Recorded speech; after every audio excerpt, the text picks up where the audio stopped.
दीक्षा लेकर क्या कहें और क्या करें।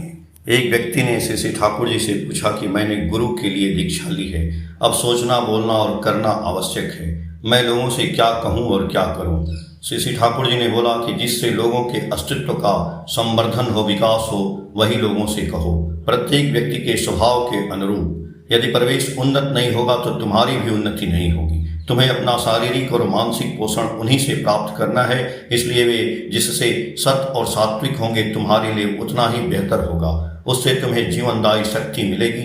इसलिए लोगों से वही कहना चाहिए जिससे उनका मंगल हो, उनके मंगल में ही तुम्हारा मंगल है। और यदि तुम्हारा विचार केवल सोचने तक ही सीमित रह जाए, यदि वह तुम्हारे स्नायुओं को उत्तेजित करके कार्य में परिणत न हो, तो वह तुम्हारे अस्तित्व का हिस्सा नहीं बन पाता। साथ ही इष्ट के निमित्त सोचने, बोलने और करने में जितनी तालमेल होगी, उतना ही इष्ट के प्रति अनुराग बढ़ेगा। यही मनुष्य की मूल पूंजी है। वह व्यक्ति बोला कि हम स्वयं जितना ग्रहण करते हैं, यदि इष्ट के लिए उतना न दें तो क्या हम अपराधी नहीं होंगे? इस कपटता से क्या लाभ? श्री ठाकुर जी बोले, कहीं भूल न जाऊं, पीड़ा पाऊं, सोते जागते तुम्हें पा न सका, यही बात मन में रहे। जब तुम बच्चे थे तब तुम्हारे माता पिता ने तुम्हारे लिए कितना कुछ किया और तुम उनके लिए कितना कर पाए। जो भी हो, यदि हम किसी के प्रति सुकेंद्रित होना चाहते हैं तो उसके लिए हमें कुछ करना पड़ता है, और कुछ करने के बाद भी और अधिक करने की इच्छा बनी रहती है। नहीं कर पा रहा हूं, इसका दर्द मन में होना ही चाहिए।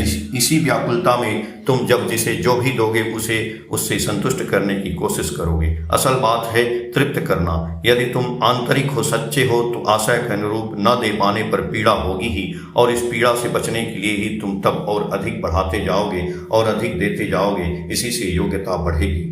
आग्रह सहित सबसे बड़ी बात है, इसी आग्रहपूर्ण सेवा के माध्यम से मनुष्य का अनुराग बढ़ता है। अनुराग के बिना सब व्यर्थ है।